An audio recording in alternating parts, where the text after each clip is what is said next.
All right, this is episode, I think it's officially 31. I've shot a couple of them out of order, but this is officially episode 31 of both Laugh, the Dying Scene Quarantine Chat Show. I am Jay Stone, as always. And today, coming to us from Belgrade, Serbia, is somebody that some of you might know from his time in the Black Heart Procession, maybe from 3 Mile Pilot. He's got an awesome new project called The Red Step. Who just have put out their debut self-titled full length, I think officially last week. Ladies and gentlemen, Tobias Nathaniel, thanks for doing this. I appreciate it. I wish I had like a round of applause. A canned applause. Thanks, Jay. Thanks for having me on. Yeah, I'm used to forward doing sort of prior to COVID. I did mostly phone interviews and would turn them into written articles and stuff. So this has been, it makes me feel like a talk show host this way. So, Right. but then I always feel like I want to have like a laugh track or an applause button. Sure, not impossible for future No, endeavors. I really should. Yeah, I really should. Like I was saying before I hit record, I was hoping we could talk a little bit later on about your personal journey because I find it compelling. But let's start with the new album. It's officially out as of last week, right? I think there were conflicting dates for a little bit, but it's officially out as of last Friday, correct? That's correct. Yeah, it was February 26th, which was delayed from December 11th. And I think before that, delayed before that, and it all had to do with vinyl manufacturing due to sort of COVID-related issues. So yeah, officially out as of the 26th of February. And it's out in all of the normal channels, and it's out on it's a really cool looking marble vinyl album for people that haven't seen it yet. I'll put links in the description below, but it's a really cool looking album. Like you did a great job. Well, we have my wife to thank for that. She's an amazing designer, and she really came through. I mean, we talked about the concept of the album, what it meant, and she really was able to nail it, visually. And yeah, I also agree. I think it's killer looking. Props to the wives. This is 2 episodes in a row now where somebody from a band, their wife is like the creative mind or the artistic director essentially behind the band. And there's a band from over here, a new band called Space Cadet. And one of their guys, his wife has done all 3 of their music videos, and she did all the artwork and the vinyl and stuff. So props to the wives, by the way. Right, and yeah, likewise, similarly. Yeah, she, Mariana Markowska is her name. She's also done all the videos, anything to do with the visuals. That's her department. And early on, as I was sort of learning this new skill of singing and writing lyrics, this was the first time for me, she was really super helpful. In the beginning, she helped co-write the first few songs and kind of helped get me over this step, because it's a tough thing if you've never done it before. But help me get the training wheels off, so to speak. Yeah, I was going to say, this is for folks who might know you from your previous projects. This is different. This is you take on a much different role in this one, and the sound is different and the look is different. And so how did it, I know it's been sort of a long time coming, the Red Step officially forming, whatever, 5 or 6 years ago now, but now that the album is officially out, even though you've been in the game for a long time, does it still feel like this cool thing that now you have this new project that's out? Does it still feel the same as it did maybe 20, 25 years ago? Always, I think. Yeah. It's always exciting to release something. And yeah, especially for this project to finally come out. I'm just super grateful that we're able to make it happen. And Ken from Pravda Records, awesome guy. And yeah, we're super excited about it, and just, yeah, great to have it out there. And again, great, like the artwork I think is incredible. So great to have a final thing. I don't want to say product, final thing that's there, that you're getting a tangible thing that is the result of all that effort. How long ago did you actually start recording the songs that became the Red Step album? Recording wise, I think that was probably, I don't know, 1.5 years, 2 years ago. It just took a while. I'm a fan of like slow and steady. Yeah. And again, with some of the challenges we had here and of my own with getting comfortable with my voice and finding like the direction. And I just wanted it to be the best it could be, and however long it took, it would take. And that's just sort of what ended up happening. By the time we had enough songs together and the ability to record them how we wanted and to perform how it should be, and and everything. So can we talk about how the project got about? For those again that don't know, you're in Belgrade now, and I apologize, my knowledge of Belgrade, particularly the arts and music of Belgrade, essentially comes down to like I don't know if you know Franz from the band The Hold Steady, but he wrote a book a couple of years ago. He became a solo musician along with being in The Hold Steady, and he did a couple of solo tours where he just took a train essentially around Russia and Eastern Europe. And so, and then he made a book out of it, which was fascinating. It's a little bit microscopic in the details sometimes, but he talks for a few pages about Serbia in general and Belgrade in particular. That's essentially my knowledge of the music scene in Belgrade. So let's start at the beginning as to how you ended up going from San Diego to Serbia. Right. Well, you've got more knowledge than most.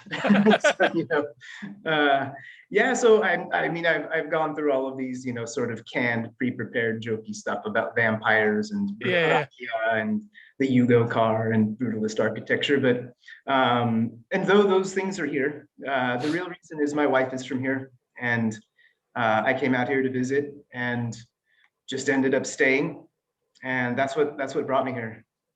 Did you guys meet in California or virtually or in Europe or? Yeah, we met in San Diego. Oh, okay. Mm-hmm. And then everything was going well, and then she came back here and then flew back to San Diego, and we did a little road trip, and then I had just sort of I had moved back to San Diego from Eugene, where I was going to school, and I just sort of had no responsibilities, hadn't found a job, and it was like, this is something that could be really interesting. And yes, I ended up staying.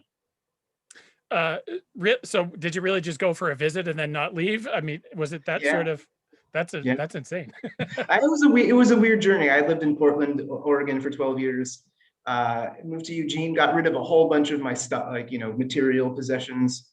And then the same thing happened when I moved to San Diego. I just basically pared down, like really like stripped back all of the things I'd sort of acquired over the years. And so I didn't really have much stuff anymore. So that made it a little bit easier. I had like a little tiny storage unit with some leftover stuff. And when I decided to stay here, I had some friends go rate it of the things they wanted and save me a few key items that I'm eventually brought back here. So did that include musical gear as well? Like, did you even pare down all of your musical gear from over the years, or?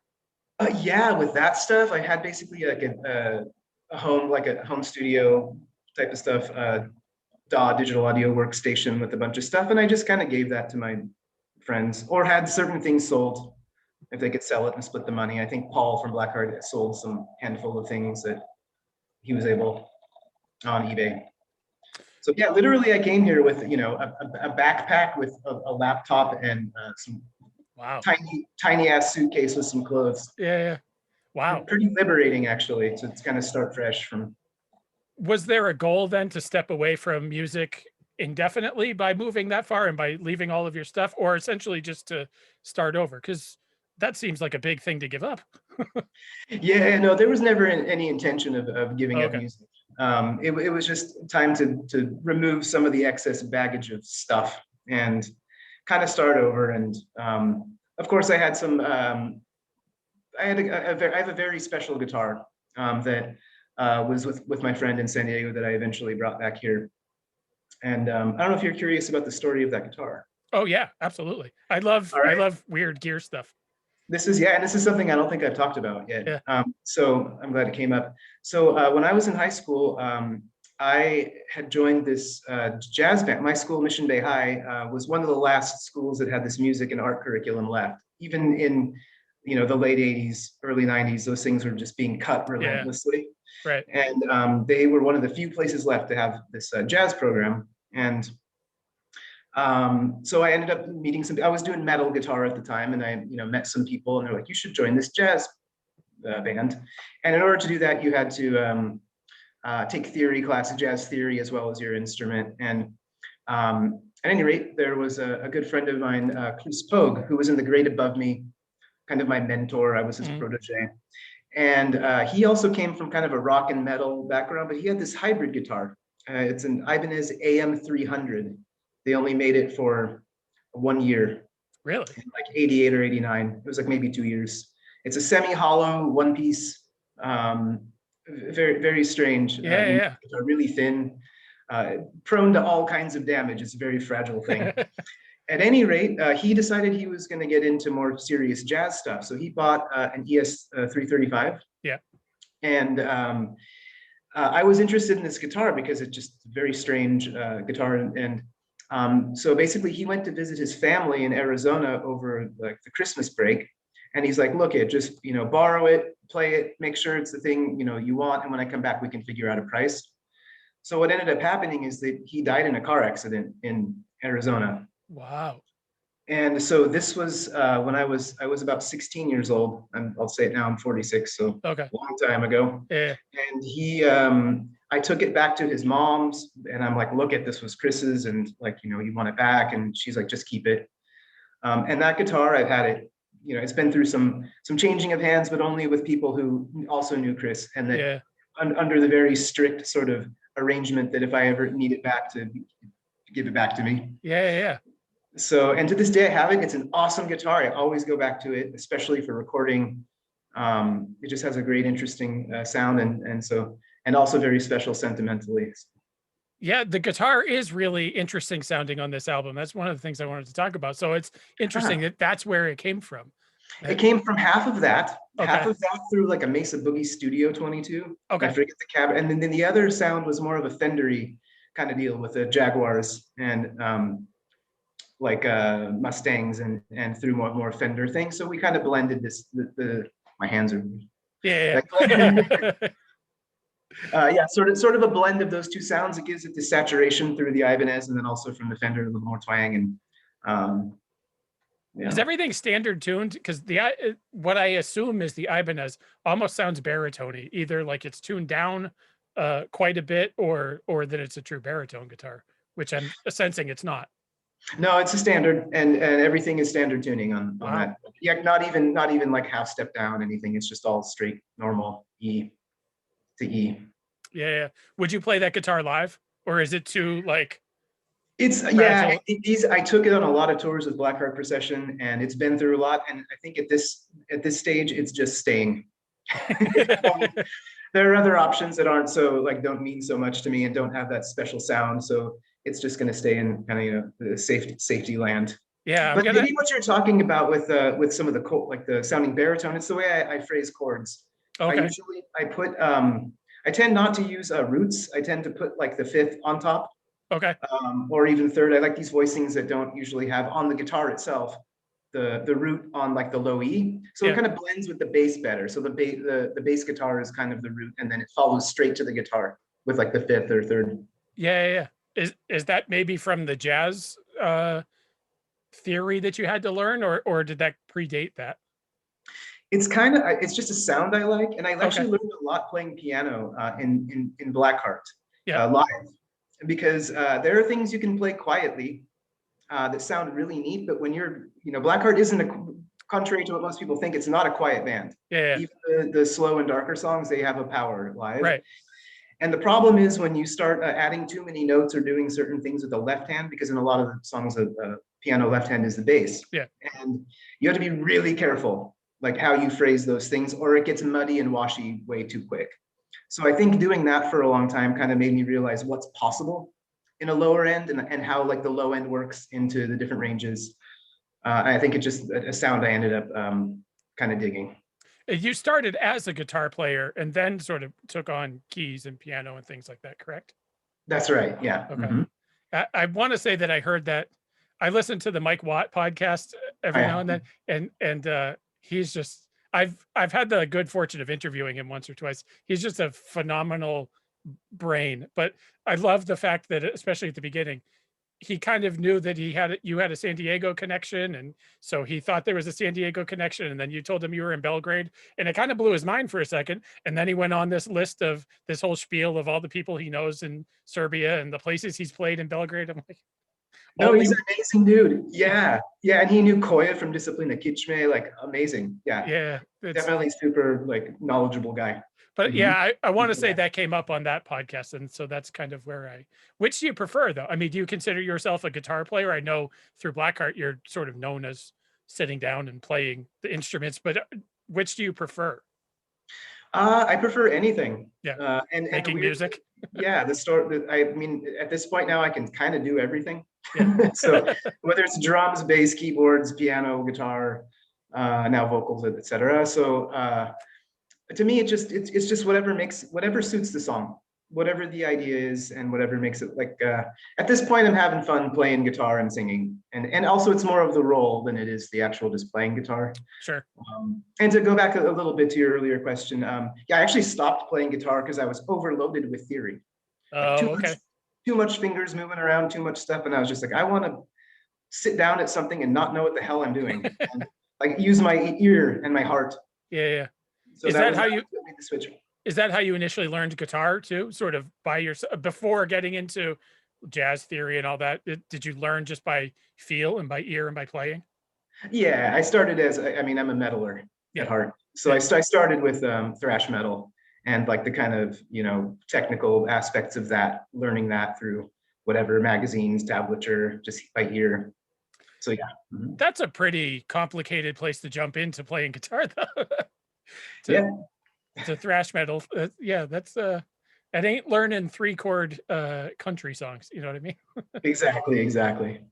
But yeah, so coming from that kind of technical standpoint and needing to learn, the scales and arpeggios for that stuff and all the different techniques that go into it. And yeah, you sort of have to catch up pretty quick with all the Right. the power chord. Okay, and here's a harmony. Here's like a 3-part harmony. Yeah, right. You got to learn the scales and the modes, and yeah. Yeah, that stuff. Mm, I mean, I guess there's a reason I never became a professional musician is because anytime the word theory got involved, mind you, my younger brother is a music teacher, and so he rolls his eyes when I say things like this. But like the idea of music theory just like it made me shudder. Yeah, I can understand that. And again, I literally was like, I don't want the music and that I'm making to be dictated by some like a prescribed pattern, whether it's like what your fingers are doing or what someone says is the right way to do anything. Yeah. And just to hear it, if you hear it and it's what you're really feeling and it comes out and it's a genuine expression, then it's not wrong. So let's talk about this project, the Red Step. And as we've talked about, it's you out in front playing guitar and singing. And where did that decision come from to sort of take those reins on yourself and not to join a band either as a instrumentalist or whatever in Belgrade, but to actually go out in front like that?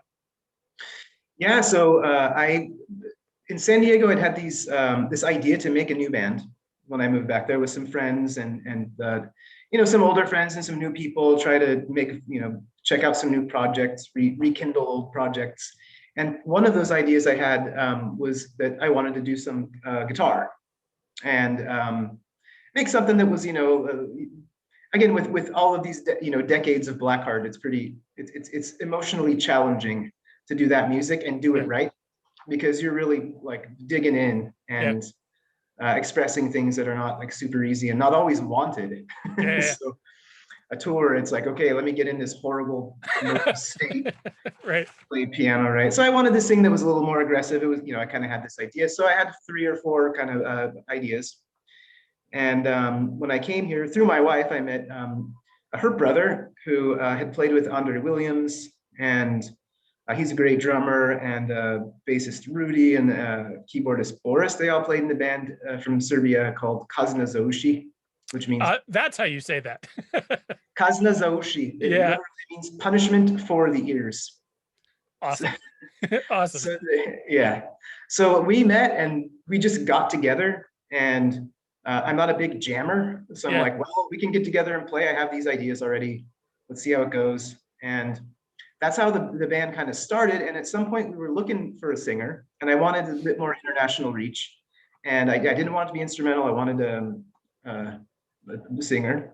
So we were kind of looking around, not much came about. And then a friend of ours, this guy, Nikola Vrankovic, from a band called Blockout that was fairly popular here in the 90s, came to the practice. And, I was talking to him during the break, asking about if he knows anyone who can sing in English. And he's like, why don't you do it? And I was like, oh, yeah, I did.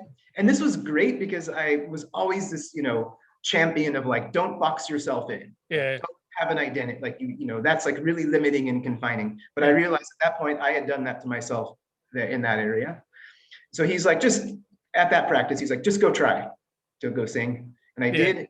Like, it was really like cringeworthy, but he's like, look, give it 6 months, you'll be okay.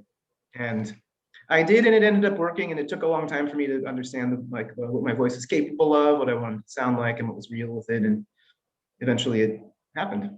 Had you been writing lyrics and just assuming somebody else would sing them? Or so like when you went to that practice and started singing, were you playing just like a song that already existed, or was this a new thing that you already had lyrics to? Yeah. So the way I typically write is things sort of occur to me. I tend not to like touch an instrument for a while. So actually right now I've got 3 or 4 songs in my head that have been around for a while. And I hear them pretty strongly. It's like when you hear a song on the radio and it's stuck in your head. So I've got like 3 or 4 of those going on that are things that kind of occurred. And I usually in that context hear like a primary melody and some phonetics. So I didn't know the words I was eventually going to create, but I already had the primary melody and sort of like the phonetic and rhythmic aspect of that. So and like I mentioned earlier, my wife and I got together, and she really helped out with like taking the training wheels off of like me, kind of getting the lyrics in order. Did you? I'm trying to figure out the best way to ask this question because it's popping into my head as I'm trying to say it. But once you learn your voice, does that change how you write? I mean, you might have a melody or an idea in your head, and then you start to learn your voice and learn what you're capable of. So does that sort of change how you write on the back end, if that makes sense? Yeah, I'm not sure. I haven't encountered a problem yet wherein like some primary melody that I hear that's important, like that I haven't been able to manage it. So maybe it just over time, it's sort of like your brain makes that connection, like, okay, here's what can happen. And or it's also a matter of like, do you drop it down a couple keys if it's too high? Do you bring the song up a couple keys if it's so you can always match the song with the and I know what you're talking about. So you hear this whole thing and you sit down, you got the guitar, and then all of a sudden the voice is like, wait a minute, something's wrong. Okay, this is in like 3 registers, like a different register completely. So then it's a matter of reconfiguring the music, like transposing it to fit the voice, I guess. And maybe it's like, boy, I can't do that, which is in my head, but turns out my voice can do this really well. So maybe I start to sort of craft things around what I know my voice can do, Sure. Or again, like if like I usually tend the melodies I hear are super important, so I'll keep them. But then again, if like I see that it's like my voice isn't able to reach that high, or if it's too low, then I'll move the music literally, like change key so that the voice works. But like you're saying too, sure, like you might have an idea and from like the brain to the reality, things definitely move around. So in my head, I can sing like Louis Armstrong, and then I am not. Where did the sort of sonic direction for the band? So that stuff came from you ahead of time and sort of knowing what you wanted, or did some of that also come from being in a room with the guys? Because they've all played together before, right? So you're sort of learning them just as you're learning your new role too, right? Yeah, I think it was a very sort of fortunate kind of grouping, because the idea was already there to do something a little bit more aggressive, and they helped put that into context with stuff that's, again, I'm not a big genre fan, but like the more garagey kind of element. And so it shaped up that way with them for sure. And on the record, there are songs that are slow.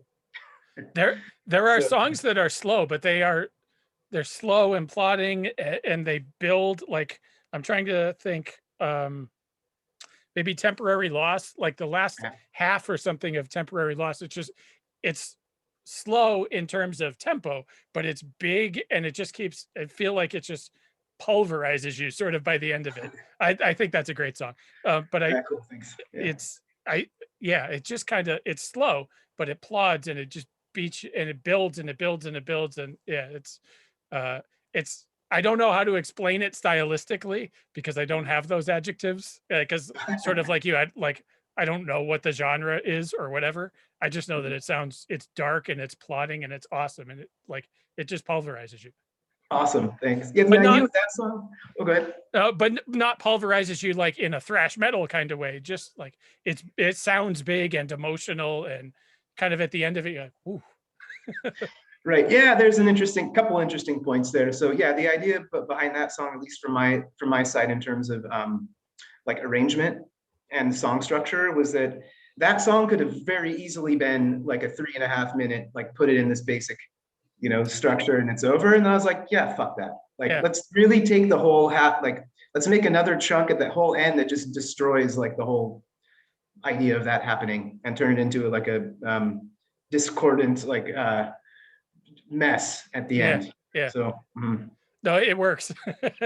right. I mean, I like songs like Black Summer and Reset, the songs that are kind of like that sort of post-punk garage rock thing.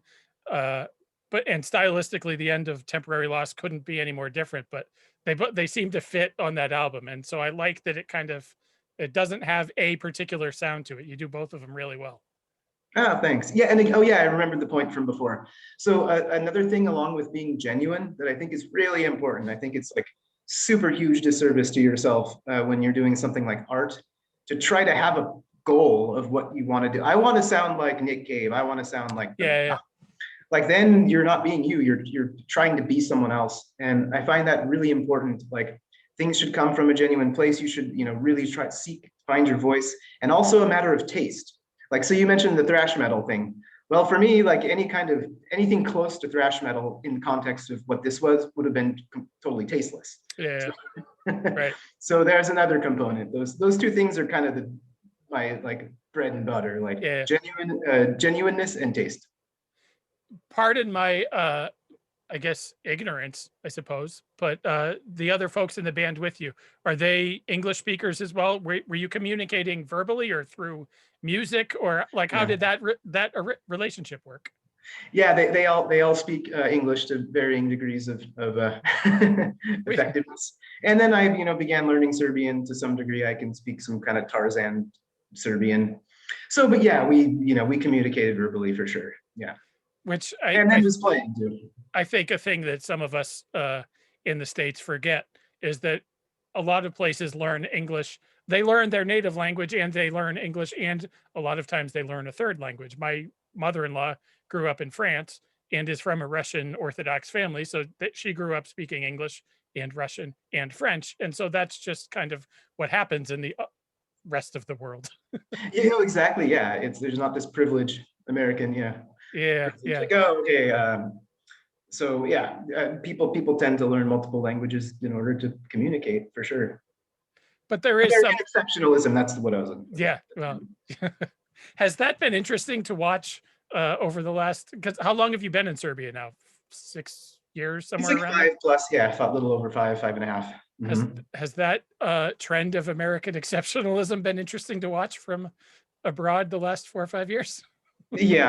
Yeah, and it's disappointing, but it is interesting for me to see it from a different perspective. Yeah, like not being so like involved in it, but seeing it for like you can see it a little more objectively, and especially being in Europe, you see the perception of others, and kind of how others see things, and yeah, very very interesting times we've had.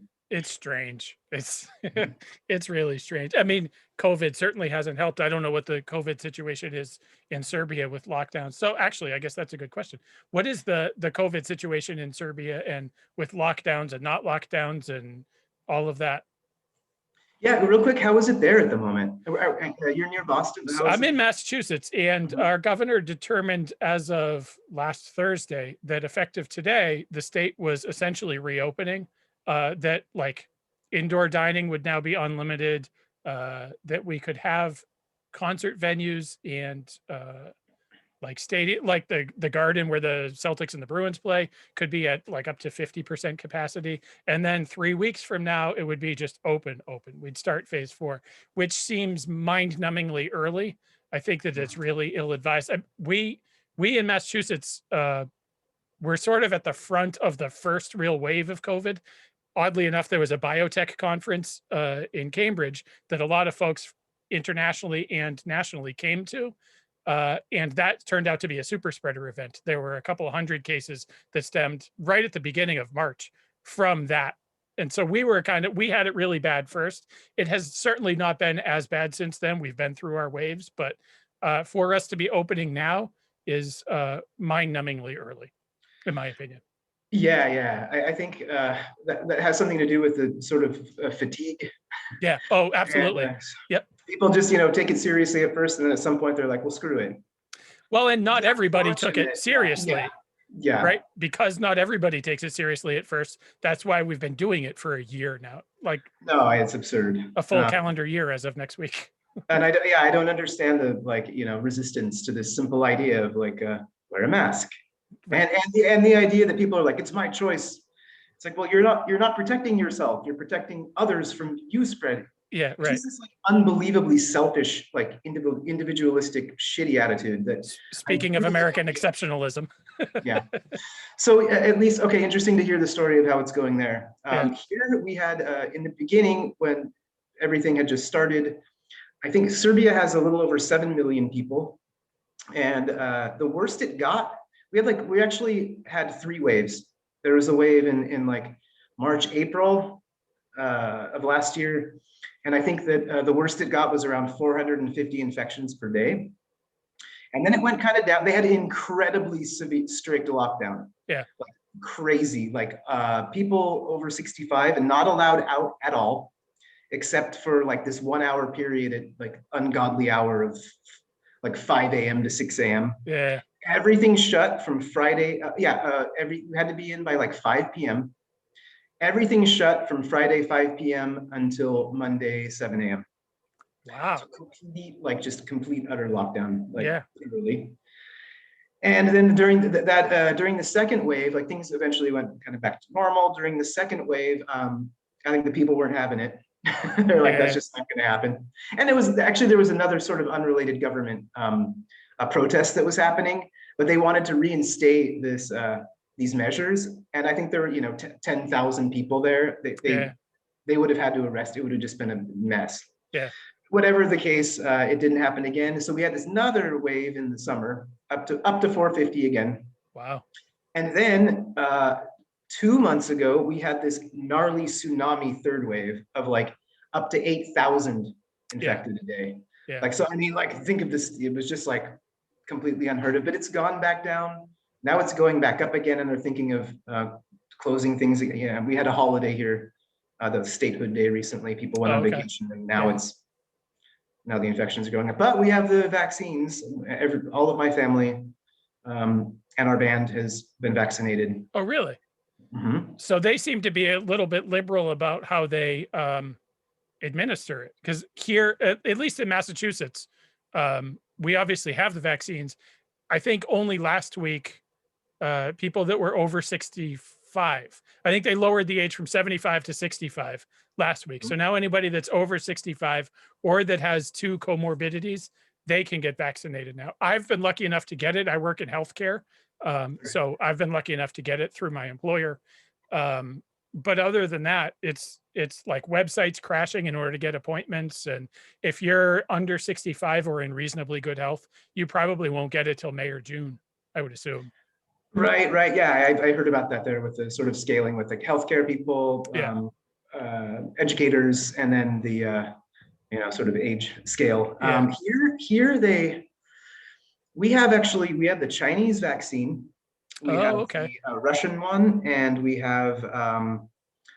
just started getting Pfizer, Moderna, and AstraZeneca.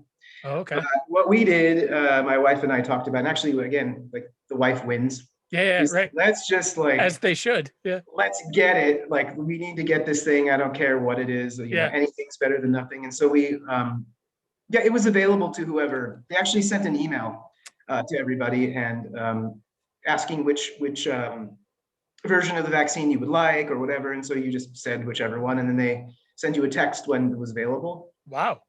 So I guess there was just enough availability. Yeah. So we had our booster shot on Valentine's Day.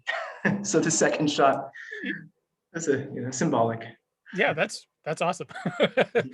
How is that covered by healthcare? So this is like, I think I said before, this is maybe episode 30 or 31. And oddly enough, it's the 3rd or 4th international one. And so it's interesting to pick, to learn about healthcare in other places. So friend of mine named Austin Lucas has been a touring musician for 20 something years. He went to Germany to visit his girlfriend just prior to lockdown, well, 13 months ago now, and has been there since then. But he was talking about sort of the healthcare system in Germany compared to Indiana, where he's from. And just like if he gets sick, he can just go to the doctor and not and it doesn't cost like a fortune. So the vaccine, is that all like, how is Serbian healthcare? I guess this interview took a weird turn, but Yeah. Oh, why not? the Serbian healthcare system. Yeah. So here is like every other normal, developed, Yeah, right. or not undeveloped, whatever. Like, I even mean to say that, but like healthcare is considered a right and not a privilege. So we have here, to give it a broader context, like we have public and private healthcare. So you can go through the state, and everything's basically free. I'm lucky since my wife and I are married. I have healthcare here for free. Yeah. But there are clinics that are private that you can, like Euromedic something. So if you want to pay, something and have the experience be a little faster. But again, a lot of this, so not again, but a lot of the same doctors work at both. They work at the private clinics and they work in the public institutions. But yeah, healthcare is, like in many places in the world here, free. And if you'd like to pay, you can to get the quicker service or something. But again, that's not the quality because it's the same people doing it. But as in terms of the virus or the vaccine, yeah, totally free. And I think the government's just like, it was all run through the state, and they just set up everything at the state. They're called dom-zdrovlje, like little clinics, little health dome. So everyone went there, and you could get the vaccine, and all free. And I think they just wanted to get everyone vaccinated. It is fascinating.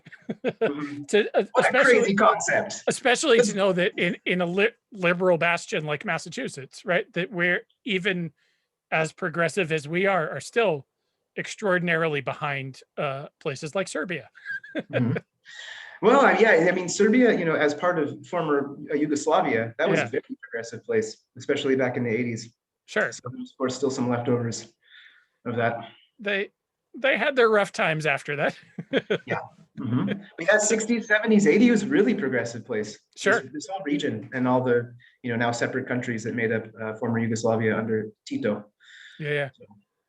Had getting back to Red Step, had the band been able to play out much? I should say, while you were writing this material, has a lot of this stuff been like live show tested, or has it been kind of like written and recorded and you're just kind of waiting to go back out now? Yeah, we managed to play enough shows to where we get a sense. I think it's really important because in the end, that's really what it's about, is kind of giving this expression and connecting with an audience. So definitely tried and tested as much as we could. And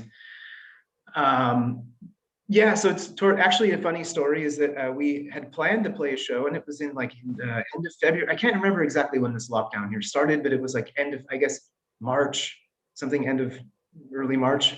Yeah. But we hadn't gotten together for a really long time, and we decided, okay, let's set up a show and work toward it. So it actually took a few months of getting together to get back in shape.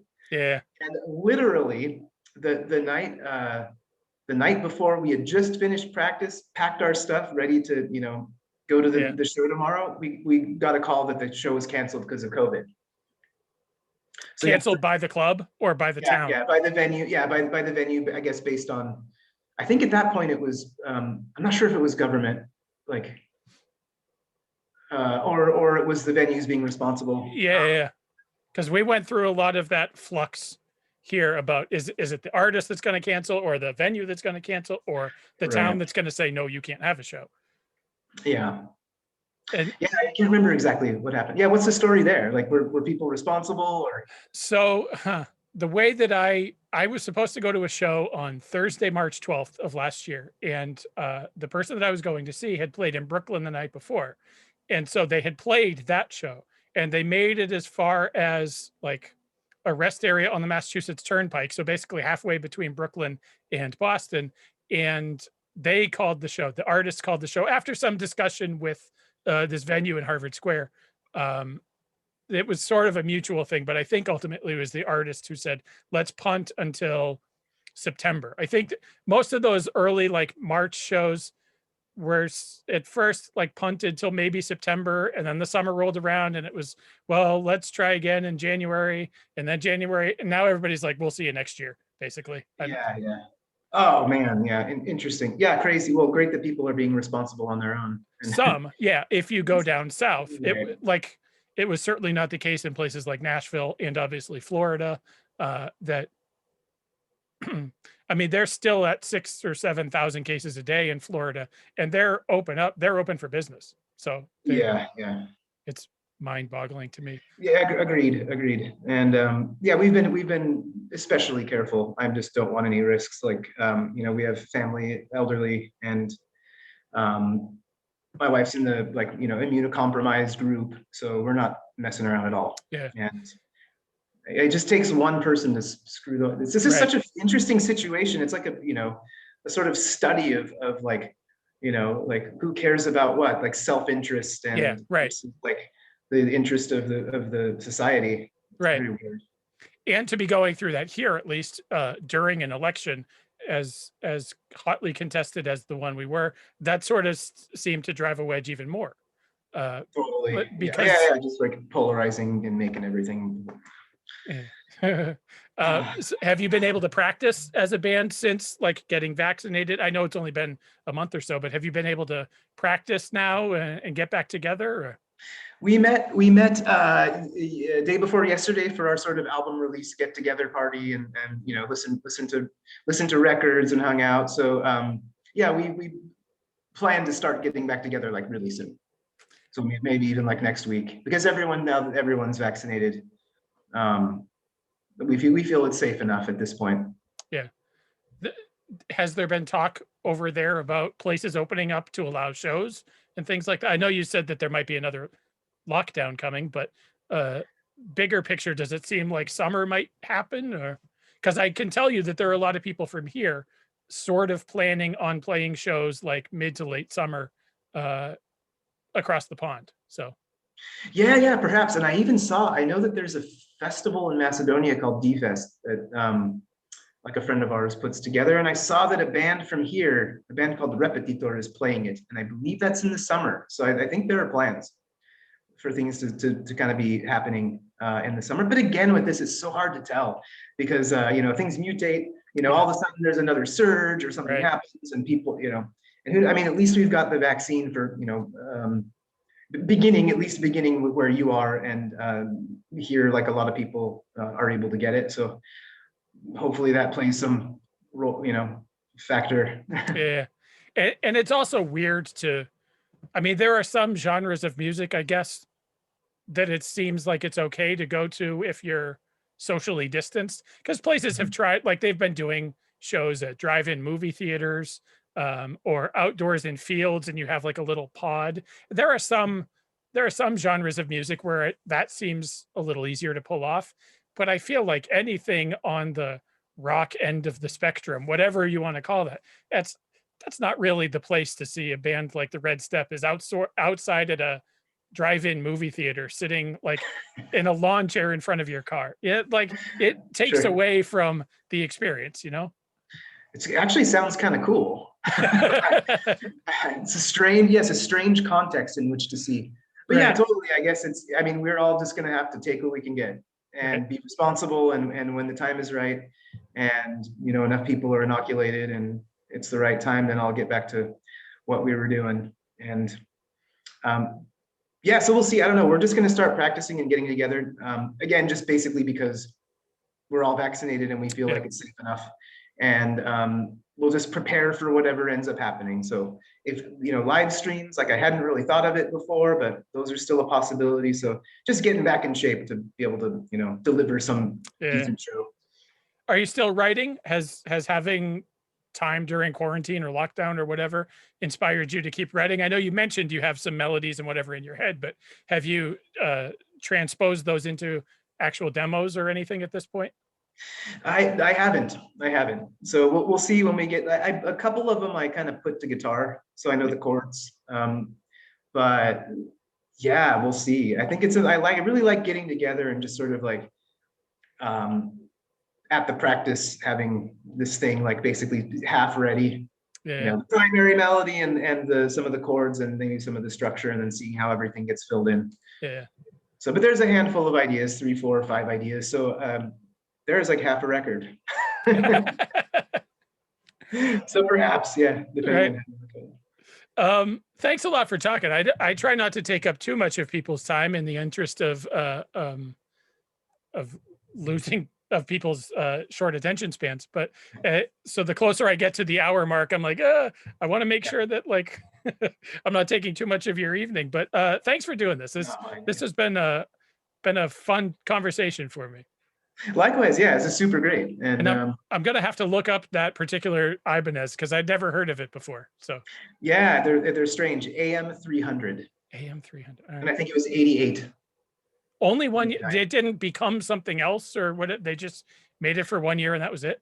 Yeah, it was either the year or 1 year or 2 years, but it was definitely 80, 89 and some crossover in there. But yeah, they're very rare, and it was just that one.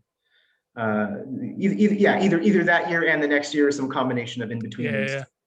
But very weird. Yeah, something about a full hollow body guitar, especially playing.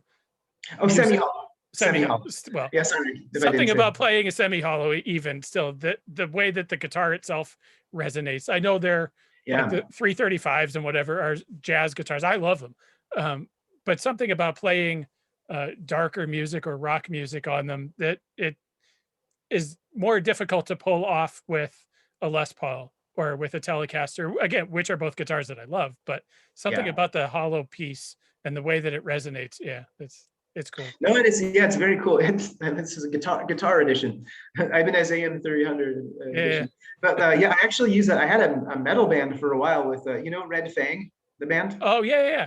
Okay, so the singer and bass player Aaron, he and I actually just before Red Fang got started, we wanted to do like a thrash metal thing, and so we were running around looking at, because we both have this love for like serious like authentic thrash metal. We were out looking around for guitars and stuff, and I think I probably went through 5 or 6 like metally appropriate guitars, and in the end it was the Ibanez semi-hollow cranked up like through. It worked. It didn't feed back too much. Like I was able to get, the tone was killer. Yeah, that thing is just like a beast, and it can handle anything. Put 13 gauge flat wounds on it. It's a total jazzer. Well, maybe that's part of what I'm hearing too, where it sounds like it's a darker guitars. If you're playing 13s on it, good Lord. Oh no. I mean for if you want to go straight like serious traditional. Gotcha. Yeah. 13 flat wounds, like yeah. I think it's got 10s on it right now. Okay, that's more my speed. Yeah, the usual. Thanks for doing this. Again, the album is self-titled. The Red Step is out on Pravda Records last week. I'll put links in all the descriptions below. So I'll end up posting this on YouTube and then sort of in audio only podcast form. And I'll send the links out through everybody, but I'll make sure everybody has the links as to where they can buy the album through Pravda, because it's a really cool listen. It's a fun, especially to listen to in your car up loud or on headphones up loud. Like it's that kind of album. It should be loud. Yeah, that's a good way to very much be loud. Don't listen to it quiet. Don't listen to it on your laptop speakers because it's going to sound muddy and crappy. Like put on headphones or put it in your car and blast it because it sounds really cool. Yeah. Great. All right, Jay, thanks so much, man. This is really fun. And, thank you. I'll stop recording now.